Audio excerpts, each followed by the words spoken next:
Toucher and Hardy. We're the best friends that can be, my buddy and me. On 98.5 The Sports Hub. Well. Good morning. This is the Toucher and Hardy program. You already heard the beautiful sounds of Andrew Callahan on headlines. And Callahan, you make it sound natural. It's effortless. It's effortless now.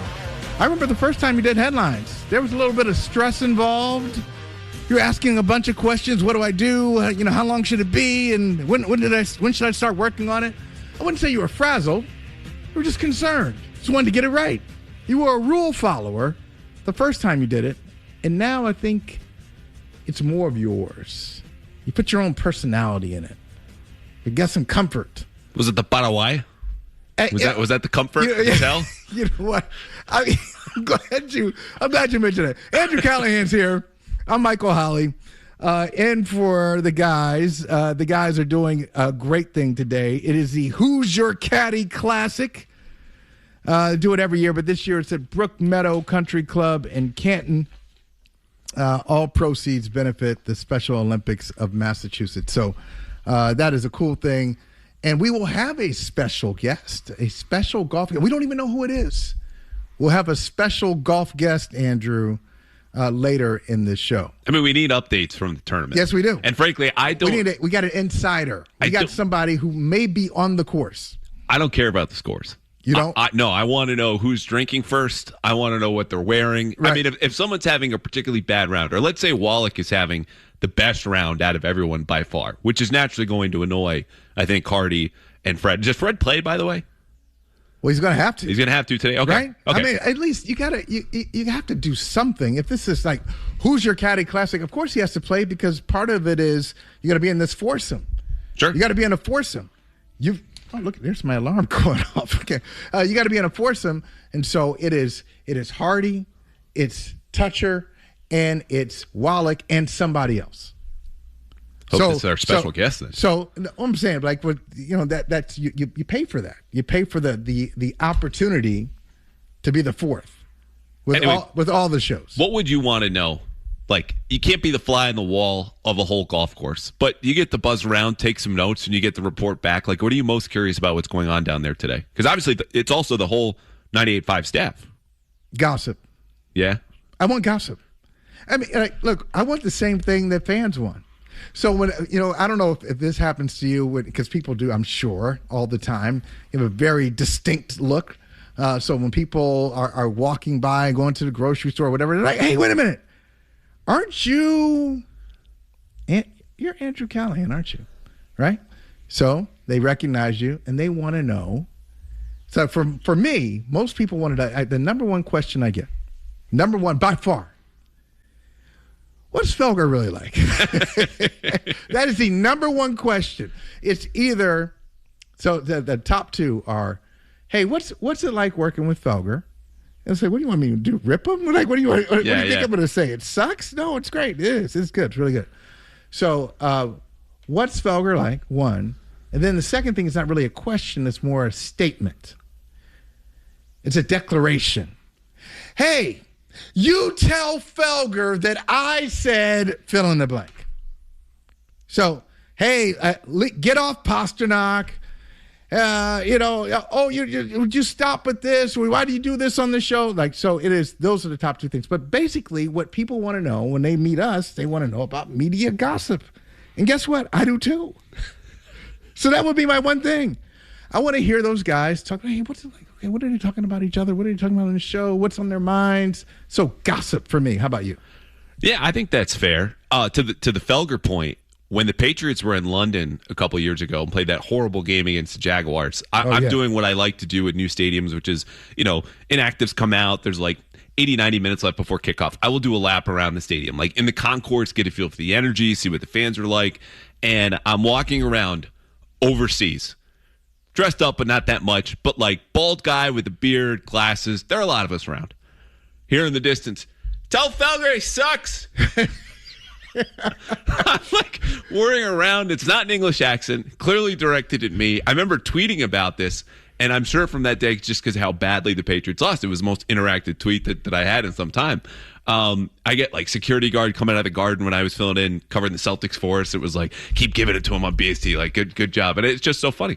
But the other part is, it's also like, which do you like doing better, is the radio or TV? I'm like, man, if I'm behind a microphone, I'm like, come on. That's right. What it is. But to the gossip point, I don't think people realize like how much that's all any of us do. You know what I mean? Like, of course. There's no one whose hands are clean in this, and not in a gossipy sense of like backstabbing and this and that. But what do we do when we go out? When you're out with other sports writers who are friends? Talk about the industry. Boom. Talk about the business. Hey, what's going on? How much does your wife like that? What do you hear? Oh, how much does she like it? Yeah. You go out to, No, she doesn't. No, same. No, stop. Same. She's stop. like, I'm going to hang in today. Come on. Yeah. Who are you going out with? Are we doing this again? Yeah. Are we doing this? Could you stop? Please. No gossip. Now, off the top, though, when you said your pronunciation of the U.S. is playing who? Paraguay. Who is that? Paraguay. So you were saying, how did you say it again? How many more times? What? Is this a drinking game that Beaton cooked up? And I don't know. How many times can we get? I felt like. Paraguay. Okay. I said, my geography, I'm pretty good. I'm pretty good with geography. I have no idea where that is. What did he just say? What is that? I'll give you a minute. Okay, and so that's what it is. Is that the official pronunciation, or are you just you're trying something? Well, if out? you've ever been to Paraguay, yeah, I have not.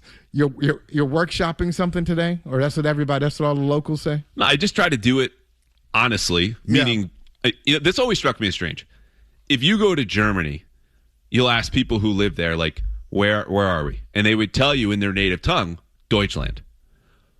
They decide what the name of their own country is. Okay. You know what I mean? Like, yeah, that's right. Okay. You go to Spain, you say, my name is Michael. Yeah. You should be called Michael. Right. Even though some people will say Miguel. Right. Yeah. This should be the United States. It should be España. It should be Deutschland. That's the name of their country. They chose it. Yeah. Call them by their name. But we and everyone does this, translates it, even though, like, okay, United States, those are two actual literal words. It's not just a name.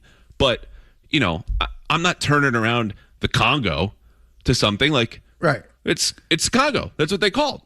Now, I want to call themselves. We're not the United States. We're Estados Unidos. That's right. Estados Unidos in the World Cup. Okay. Now, do you? So it's a good point. It's a good point. All right. You go by what do the locals say, right? Yeah. Which brings me to this. Do you ever hear anybody call Boston Beantown here? No. Never. Right? I've never heard anyone refer to Boston as Beantown in Boston or from Boston. No, the only thing is Beantown Pub, which I actually like downtown. Yeah. Do you know the origin of that name? What, Beantown? Yeah. Well, I would guess it would go back years with it's big industry. It's a big product, right? This is what, beans? Beans, yes.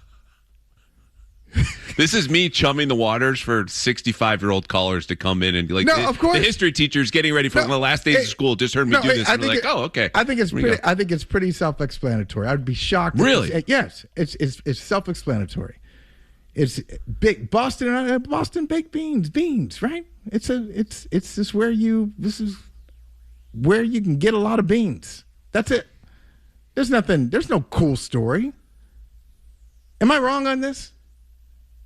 Are you finding a cool story? There's a Boston Magazine has like a whole spread article on this. I'm sorry, this is my 2026 attention span. Granted, we're doing live radio. I don't really. There's a picture of baked beans, so I'm inclined to confirm what you have. Of course. I don't want to read the 1,000-word think piece. Right? On Beanstown. No, of course you don't. You don't want to read a 1,000-word think piece on it, and you. Okay, yeah, Boston baked beans. Okay, and you don't, and you never want to call it Beantown. No, but your pronunciation really got my attention on the World Cup. And speaking of, my wife said to me the other day. Is it just me, or is Boston not as into the World Cup as other places?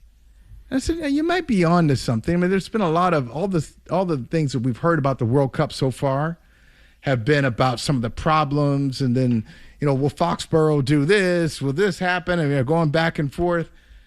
That's one. I mean, that's just anecdotal evidence. But the other thing is, I think I saw that Boston there have been more, the soccer knowledge and the soccer passion here for the World Cup is not as up to speed as some other cities in the country. I don't even know, aside from maybe the Seattles and Portlands of the world, where you see the MLS really take hold, and those are their franchises, especially Portland, right? Like, they have the Blazers and nothing else sports-wise going on, where soccer is super hot. You know what I mean? Like, grassroots here, hockey's a big deal. Obviously, it's been a Patriots region for 25 years. Yeah. So, like, soccer is bumped down further the list than I think you will find in most places. But to that point, I feel what your wife is talking about. Like, I had this circled on my calendar for years. I was like, oh, maybe I'll pitch in for the Herald. And I know it's my vacation. It's coming to Gillette Stadium. I go there for work anyway. I thought I would be, when I heard, okay, World Cup, United States, 2026. So I'm thinking, in 2022, I'm like, oh, damn it, I know it. Oh, I'm going to be involved. I got to get tickets. I want to be there. World Cup final in New York. Oh, this is going to be incredible. It's bucket list. Got to have it. Got to do it. And now here we are, 2026. And I'm like, oh. And I heard you say it again. Paraguay. This is going to be a all show. When I heard you say that, I said, oh, that's right.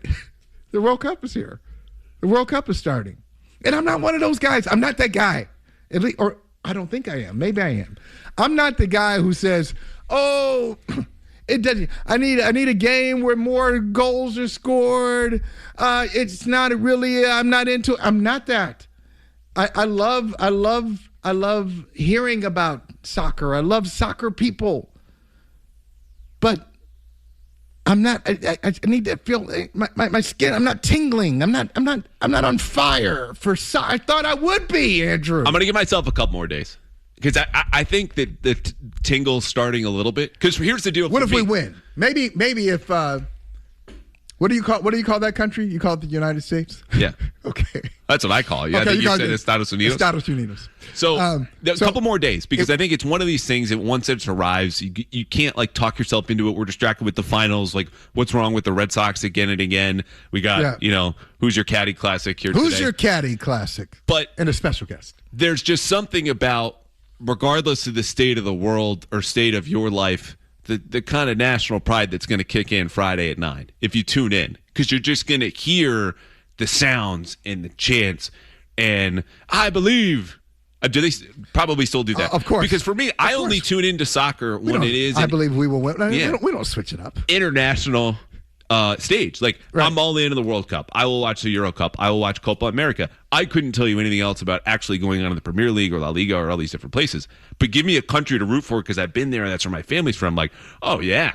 I'll wake up and tell my wife, we got Haiti, Scotland today, baby. That's on the schedule. Like, I got the baby. I'm going to sit. We're going to watch some Haiti, Scotland. And see, you just don't worry about it. So you didn't say any special pronunciations there. Scotland. It was just Scotland. It was just Scotland and Haiti. I do have a reason. I have a family friend. Seriously, a family friend who is on the team, who is on the U.S. men's national team. Straight up. Whoa. So my friend, a longtime friend, I've known him for about 30 years. A guy named Jeff Robinson. He's a musician, great musician and actor. So Jeff Robinson, years ago, and I was a sports writer at the Globe. His son was like 2 or 3 years old. Jeff was saying, hey man, one day you're gonna be writing about my son. I was like, Jeff, if I could tell you how many people say that to me, like, oh yeah, your son's gonna be a pro athlete. Yeah, okay. Yeah. It goes like this. What's Felger like? By the way, check out my son. Check out my son. TikTok. He's great. So, what sport does he play? Oh, he's soccer. He's unbelievable. Yeah, okay. 5 years old, 8 years old, 10 years old. Hey, man, my son is going to be incredible. So fast forward to, it must have been, 8 years ago, maybe even longer, 8 or 9 years ago. He said, I need you to give me some advice on my son. Should he go back to Syracuse or should he go to the MLS draft? I said, well, what are they telling him about the draft? Oh, he's going to be drafted in the top 5. I said, oh, okay. Maybe he should go to the draft. Miles Robinson. I just pulled him up. Miles Robinson. He was the second pick in the MLS draft. He's from Arlington, and he's on the U.S. men's national team. So, damn it, if I can't get excited about the World Cup at large, if I can't get excited about, say it again. Paraguay. All right, I can get excited about Miles Robinson, family friend, a great defender. I've seen him play. Seen him play up close. He's a champion. He's won the championship. When he was with Atlanta United, they won the the MLS Cup. So maybe that's my read. That's root for Miles. Yeah. Oh my God. And of course, his name is Miles. His dad's a musician. Have you kept in touch with Miles or his dad? Both. Now with Miles, I mean, I'm friends with his dad, so I kind of through his dad I hear all this stuff. I mean, it's not like I'm friends with his father. Okay. Yeah. I was going to say, so when we were kicking around guests this weekend over Slack, didn't cross your mind that we might want to talk to a member of the U.S. men's national team preparing to play Paraguay? Well, not yet.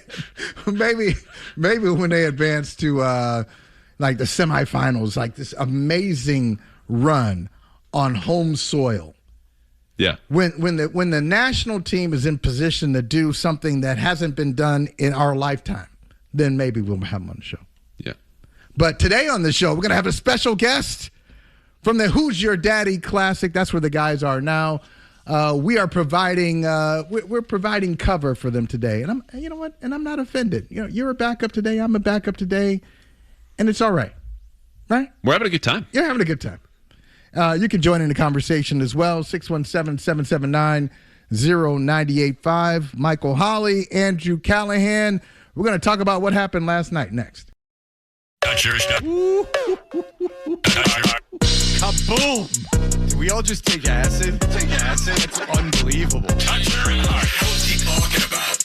Like you, Fred. I'm not worried. The Sports Hub. Did you catch the game last night? All right, welcome back to the show. Michael Holley here with Andrew Callahan in for the guys. It is time for What Happened Last Night. It's brought to you by Leonard Hair Transplant Associates, where your hair doesn't have to be a game of what happened. It does, though. I'm looking at you, Andrew, and I'm looking at myself. Oh, yeah.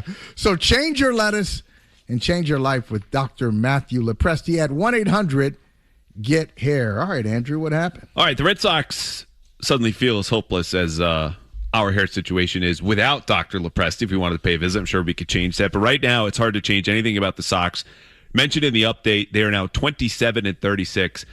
But if you really are the optimist, there were things to take away from yesterday in the Bronx, where they they win Friday night, they get rained out Saturday, and they lose yesterday. And it was mostly because this was a 1-1 game in the 8th inning.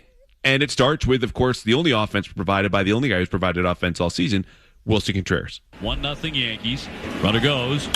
Swinging a shot out to left field. Backing up Bellinger. Backing up. Turning around. It's off the wall. Seance hitting into third. Throw to the cutoff man. Now the throw home. It's a fly. And the Red Sox tie the game.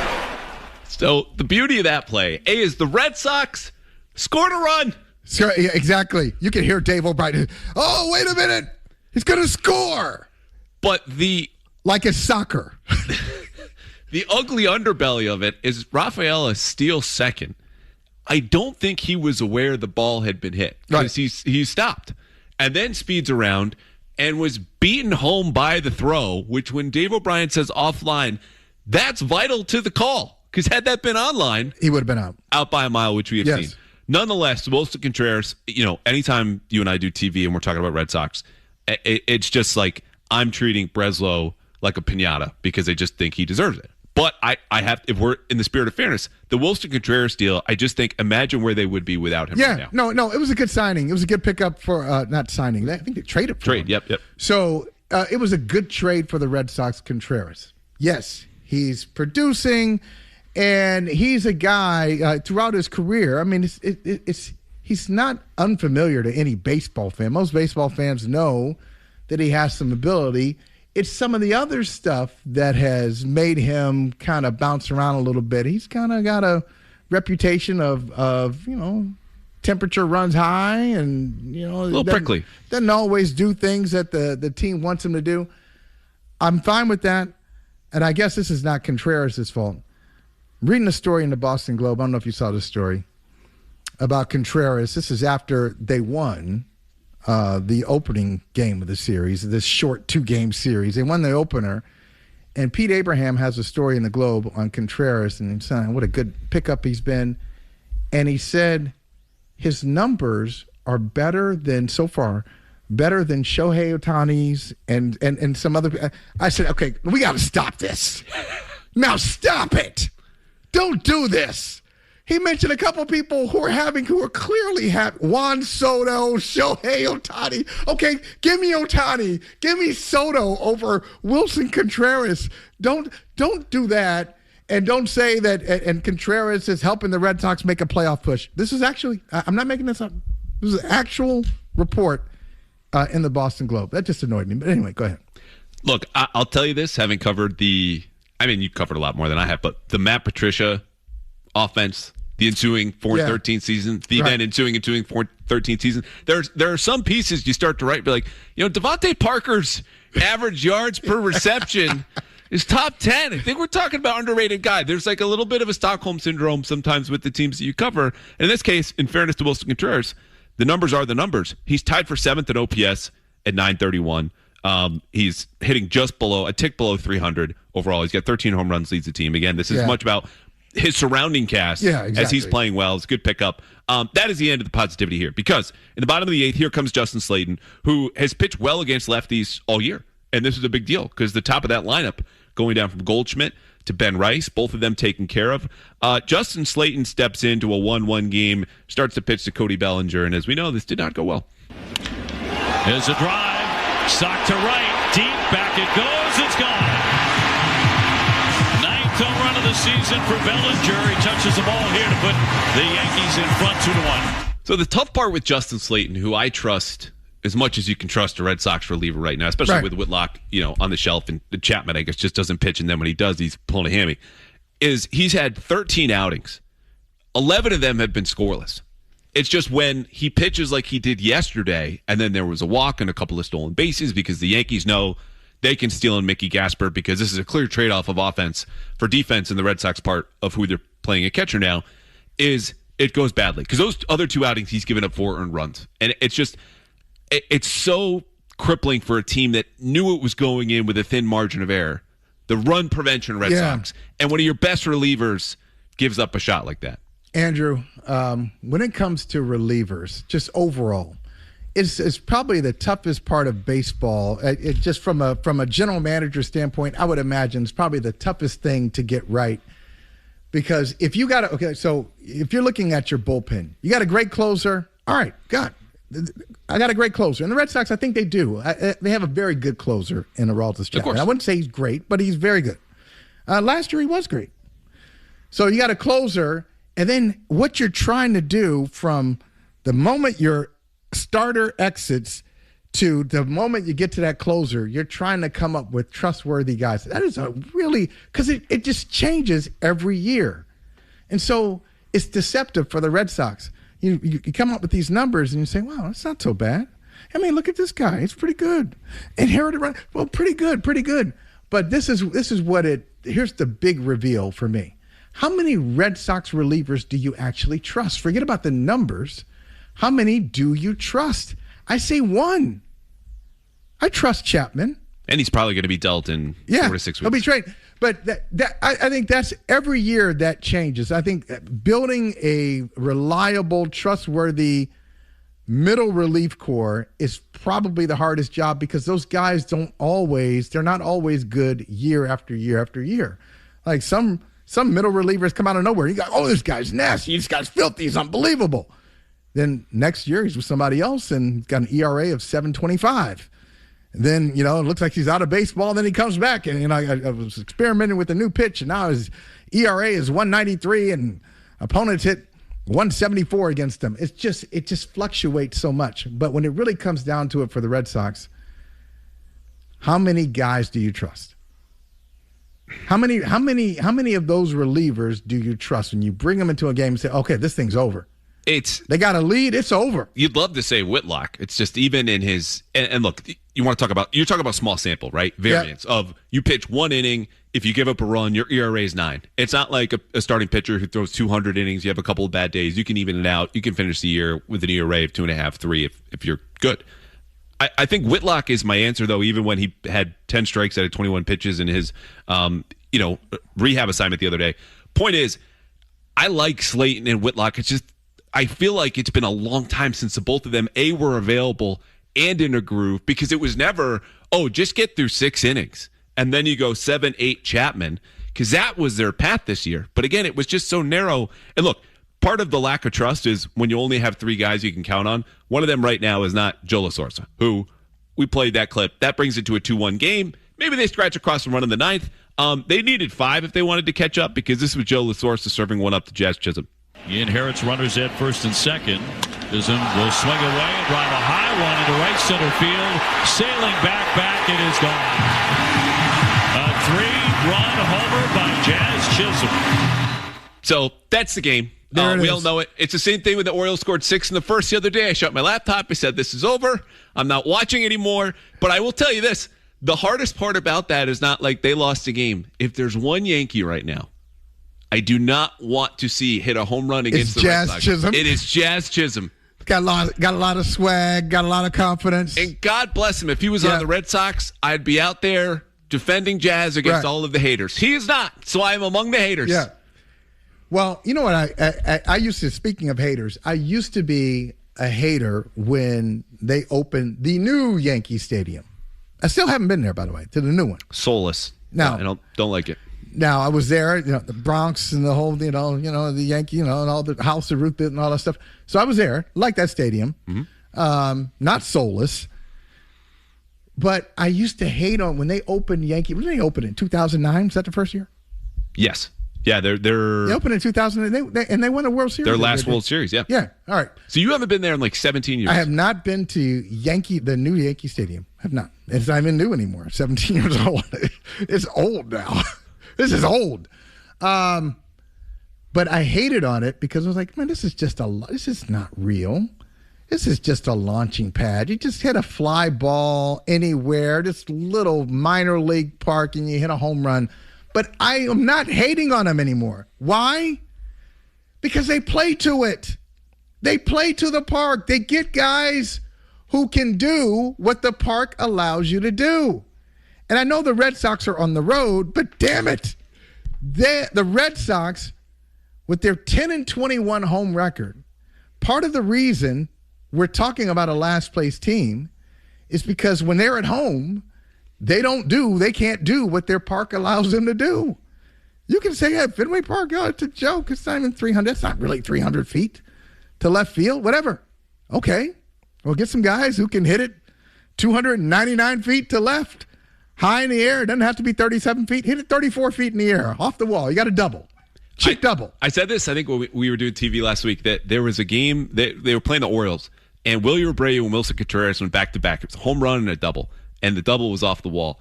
And I swear Lou Merlone sounded post-coital, listening like, oh, yes, this is what I've been waiting for. Just use the monster. Oh, there it is. And just the release from that man. It was just been watching this stagnant offense of guys who can't even get the ball in the air, and there is that giant advantage staring at you. You can't win games because you can't score runs and you can't hit it off. I felt so good for Lou in that moment, who I've probably done a couple of hits with and shows, never met in person, never spent any personal time with.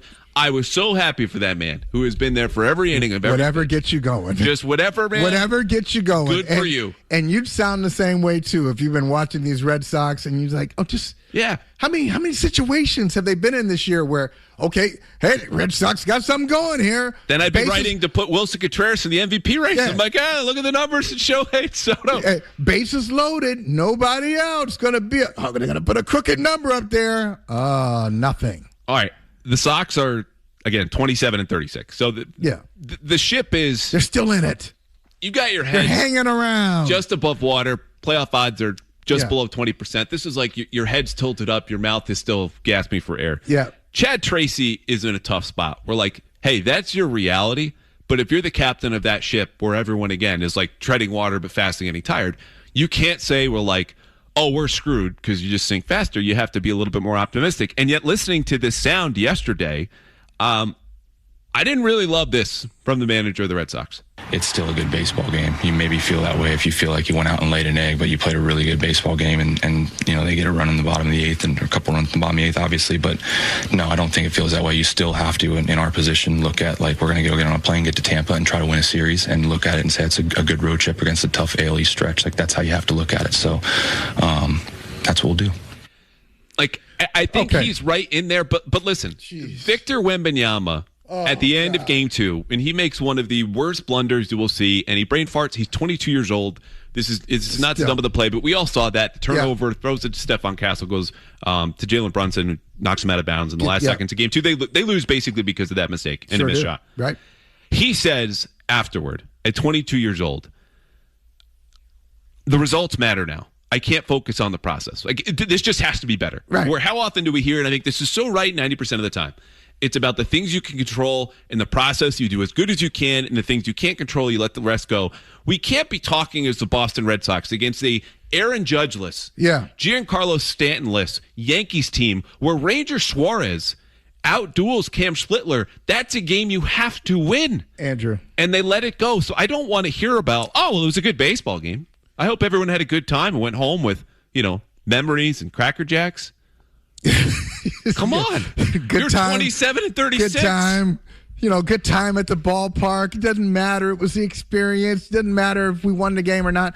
I can tell you, I know that Chad Tracy is the son of a former major league manager. Mm-hmm. I don't remember much about Jim Tracy, to tell you the truth. I don't remember much about him, his managerial style. I don't remember much about his interviews. I know there's some great managerial rants over the years, whether it was Lee Elia, Hal McRae, of course, Earl Weaver, Lasorda. Those guys had great rants. I don't think he was ever part of the great ranting managers. He doesn't sound like he was the son of a major league manager. He's a minor league guy. Chad Tracy is Mr. Minor Leagues. And it's part of a larger organizational problem. Is there anybody that you've heard from the Red Sox, whether it's in management, upper management, definitely not management, or just managerial staff? Is there anybody you want to just sit down and talk baseball with? Does anybody just want to hang out? Like, can you just talk? Do you know how to talk? Hey, Peyton Tolley. Can you dangle a participle? Can you go, yeah, dog? I mean, can you do anything normal? Can you just... It just all sounds AI. It's all so perfect. It's also, you used the word earlier, soulless.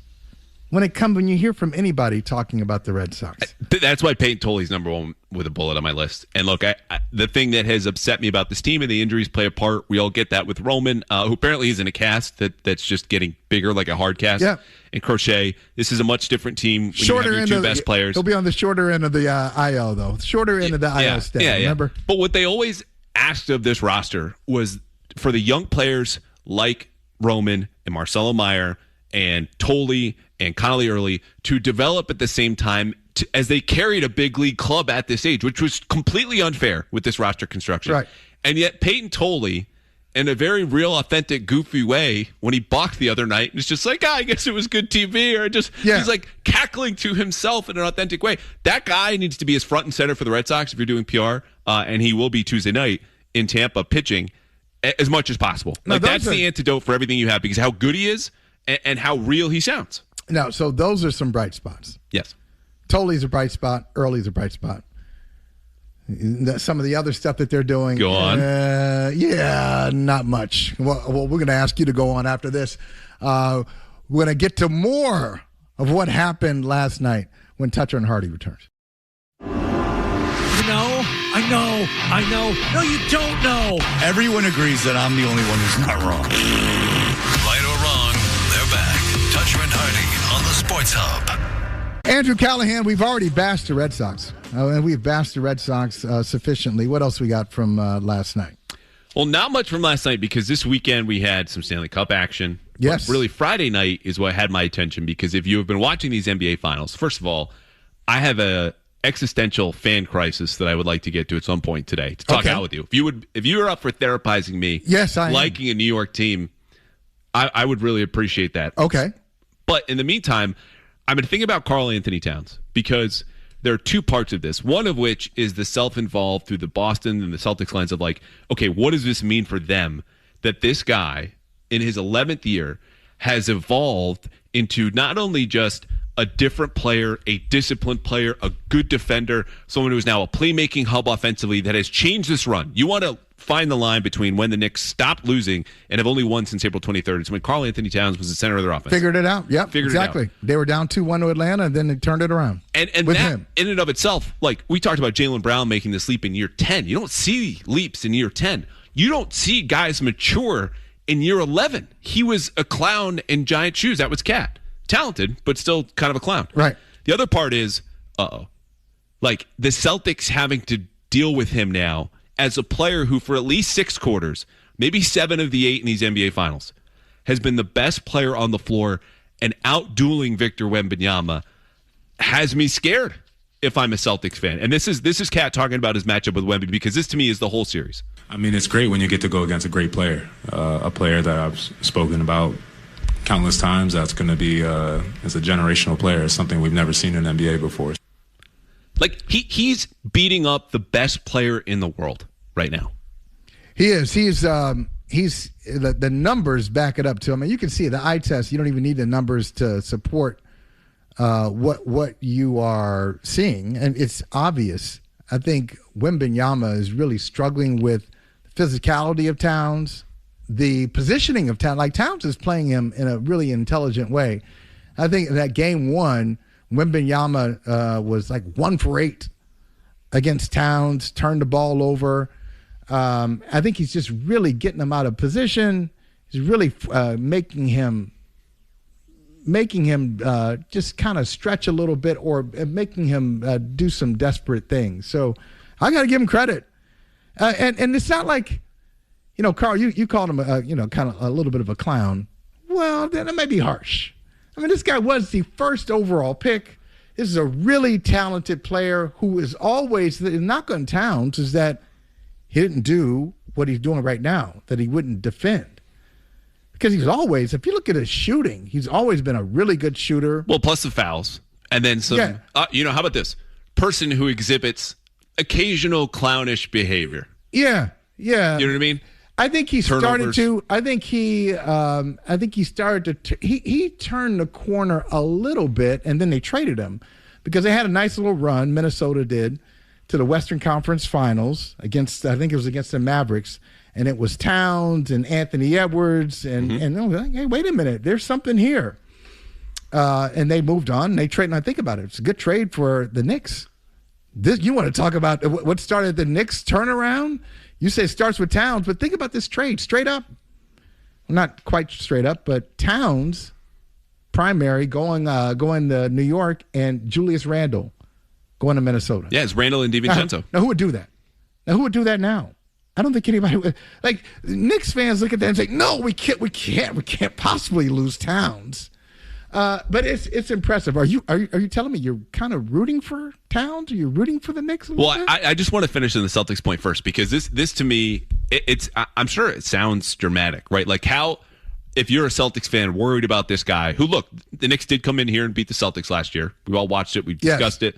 The talent point is obvious. Like, they're on a similar level in a way. Obviously, especially with the way Brunson closes, there's no dismissing this team anymore. They're rolling through everybody. Historic playoff run currently. 13 straight. That's nuts. But the way he has evolved and matured, it's not like we can just count on Cat screwing it up. You can't wait out the Knicks anymore in the way you could wait them out just to screw it up, and you just have to play sound enough basketball that they'll get in their own way. And I zoom out and go, okay, if he's playing heady, smart basketball, and you have this dynamic, shooting, now defending big man, right, who's a problem? And I look at the Spurs. Wembanyama speaks for himself. Jokic in Denver. Chet in OKC. Even Cleveland. So your final 4 teams here with Mobley, you kind of need a dynamic big. Mobley and Allen. Right. To space the floor, because what he's doing offensively is drawing Wemby out, and you ask the Thunder, who obviously have a Chet problem, but putting that to the side, couldn't pull Wemby out of the paint, and it forced them to shoot from the outside in a way that was like, that's not comfortable for anybody, even the best team in basketball, as we saw them for most of the season. So I just think and go, if you're the Celtics and you have to immediately go through Cat, let alone Embiid, who we know that series flipped when Embiid came back. Right. Then in the West, Wemby, Jokic, Chet, etc. Do they need their own dynamic center in a way that Neiman Keita was a great story, good player? Can you count on him in today's league where small ball was a fun time, but this is big ball with skill? That seems to be the modern league and how you have to win or at least be able to defend in the way that Cat defending Wemby has changed the whole finals. It's a good question. I don't think they need a dynamic center, and I know we have Gary Washburn of the Globe coming up at 7:25. He'll be on with us 7:20. 7:25, right, Ryan? 7:25. Yes, sir. Okay. So Gary Washburn of the Globe, I'm sure he's got some opinions on this. I don't think you necessarily need a dynamic center, Andrew. How about a center who can stay on the floor? I'm serious. One who can stay on the floor. All right. So with Nemi, I think he's still a developing player. I don't know what his ceiling is. I don't know. It's still too early. I think he made tremendous strides from the 24-25 version of Keita that we saw to 25-26. That's a pretty big jump. That's a guy from, huge. If we're talking 2K, we're going to NBA 2K, that's a guy going from like a 60 to a 73, 75, like just a good solid player, not a star, not even on the verge of being an all-star. Good. Can he get to an 85? Can they go from a 75 to an 85? But then the other guys, Garza, sorry, no. 64. Less. No, come on. No, really, less. Like, I think there are a couple of Celtics problems. I'm going to break these down. So Garza giving you nothing, and then you got Vucevic, who cannot bring back. You can't bring him back. This guy, when your season was on the line, Game 7, you said, I'll give Ron Harper Jr. a chance. I'll give him minutes before I give Vucevic tonight. If I'm not mistaken, he did not play at all in Game 7, right? I don't think he touched the floor in Game 7. I couldn't tell you down to the last second, but I would just tell you he didn't deserve to be there based on what I saw Games 1 through 6. Right. So those are your three guys. Those are your big guys. I agree with you with how the league is changing. You know, it goes in cycles. First, it's positionless basketball, and then the big guys are diminished, and now it looks like the big guys are coming back. I agree. That's happening. But how about the Celtics just need give me a replacement level defender. They're bad. They have bad defenders in the middle. And so even if a guy's not going to give you offense, I don't think Keita's a bad defender. I think he is. I think he's solid. I don't think he's solid. I'm going to tell you why. This is why. Foul trouble. So he's right. So you can't tell me you're solid. You can't stay on the floor. He could not stay on the floor. And some of the fouls were just outrageous. So he needs a very specific cat leap is what he needs. Stop fouling, get your head on straight, and maybe develop a little bit of a different shot. I want to say this, though. You know, Cat comes in that trade to New York. Since then, the Knicks have a winning record over the last 2 years, including the playoffs against the Celtics. When Jalen Brunson signed in summer 2022, the Celtics are only 12-11 against the Knicks. So, like, it's a newish problem with Cat. But it's also a bigger one than I gave it credit for until I dug into the numbers, being like, okay, what has it been like since Brunson got there and changed the Knicks? The last thing I'll add is this. Wemby being on the other side, you think about tonight's game. I think the Spurs absolutely could win. I think they could come back in this series because Wemby is that good. Here is the big issue, though. The pressure of the finals on a 22-year-old kid. This is what he had to say yesterday. How do you deal with pressure for games like these two ahead? How do I deal with it? I think the key is acceptance a lot of times, taking a step back, realizing the journey that's behind us and what's ahead of us. Just being okay with who I am, where I am, what I'm doing. I think at the end of the day, this is everything that I wish for. So there's no reason to really overthink it, or this is what I'm built for. Yeah, it's fascinating. I mean, clearly they have to. We know this. They have to win tonight. They have to. Yes. Or this thing is over. Can they make it a best-of-3 series? Can they win the next 2 games? in New York? Can it be one of those weird NBA finals? Knicks win 2 in San Antonio, and San Antonio comes back and wins 2 in New York. Now you have a best-of-3 series? I think so, because I trust in him, the alien, who has wisdom of an 80-year-old man. Like, just listen now, like acceptance, perspective, balance. And look, I say all the time, if you want to be an exception in sports, you have to be exceptional. And I think he is. So people go, oh, the crowd at MSG, it's going to be nuts tonight. That team, the Spurs, just won Game 1 and Game 7 at OKC, the reigning defending champions, surrounded by people who have nothing else going on in Oklahoma City but their basketball team. They're nuts. They're screaming. Shots fired. The Spurs went in and won those games. So, look, you start with 1. I don't think it's going to happen. But they could absolutely win one of these 2 games. Something else happens, or he goes for 40 and 15, 30 and 20. It's not outside the realm of possibility, but there's a reason the Knicks are minus 500 favorites. All right, we got a break. We got a break here. Right. Ryan, I'm so sorry. We're late. We got a break. We got 2 stats in the line coming up next hour, or this hour now. We're so late. And Gary Washburn of the Globe in about 20 minutes.